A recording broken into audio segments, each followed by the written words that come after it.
घरात सगळ्यांना आई समजते, पण आईला कोण समजतं? घरात सगळ्यात आधी उठणारी व्यक्ती कोण असते माहिती आहे का? बहुतेक वेळी आई. सगळ्यांच्या आधी तिचा दिवस सुरू होतो. स्वतःचे डोळे पूर्ण उघडण्याच्या आधीच तिच्या मनात घराची यादी सुरू झालेली असते. आज काय बनवायचं, कोणाला कुठे जायचं, कोणाला वेळेवर उठवायचं, कोणाची तब्येत कशी आहे, घरातले सगळे उठण्याआधीच आई अर्धा दिवस जगून झालेली असते. कोणी कामावर जायचं असतं, कोणी शाळेत जायचं असतं, कोणी कॉलेजला जाणार असतं.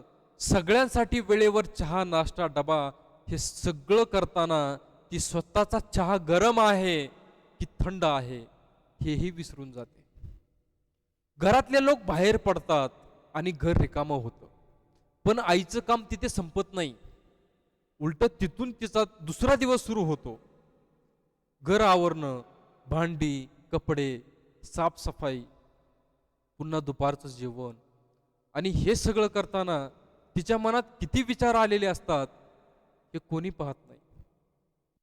कधी ती थकलेली असते, कधी तिच्या अंगात ताकद नसते, कधी मनात काहीतरी दुखत असतं. पण तरीही ती थांबत नाही. कारण तिला माहीत असतं, जर ती थांबली तर घराचा दररोजचा रुटीन थांबेल. घरातल्या प्रत्येकाला आई समजते. मुलाला भूक लागली तर आईला समजतं. वडिलांच्या चेहऱ्यावर चिंता दिसली तर आईला समजतं. घरात कोणी शांत बसलेलं असलं तर आई लगेच ओळखते. पण आई शांत झाली तर किती जण विचारतात काय झालंय. कधी विचारतो का आपण? कधी कधी आईच्या डोळ्यात ही पाणी येतं, पण ती वळून ते लपवते.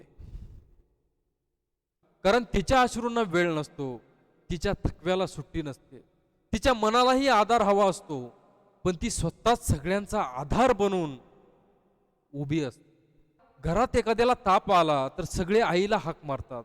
पण आई आजारी पडली तर अनेकदा तीच स्वतः औषध घेऊन शांत पडते. कारण तिला वाटतं उद्या उठायलाच हवं. आईला कधी मोठ्या गोष्टी नको असतात, फक्त तिला 2 शब्द हवे असतात. आई तू बस, आज आम्ही करतो. हे 2 शब्द तिचा अर्धा थकवा कमी करतात. पण अनेक घरात हे शब्द उशिरा पोहोचतात. आणि सत्य हे आहे, घरात सगळ्यांना आई समजते, पण आईला समजून घेणारे फार कमी असतात. ती रागवते तेव्हा लोक म्हणतात आई चिडते. पण कोणी विचार करत नाही की ती किती शांत राहूनही किती साठवत आलेली आहे. आई बोलत नाही म्हणून तिच्याकडे दुःख नाही असं नसतं. ती फक्त स्वतःपेक्षा जास्त घराला पुढे ठेवते. आणि म्हणूनच ज्या दिवशी आई घरात नसते ना, त्या दिवशी घरातल्या वस्तू तशाच असतात, पण घरातलं मन रिकामं होतं. कारण आई फक्त व्यक्ती नसते, ती घराचा श्वास असते. म्हणून सर्व मित्रांना माझी विनंती आहे की सकाळी शाळेला जाण्या अगोदर आपणही थोडी आईला सकाळी मदत केली पाहिजे.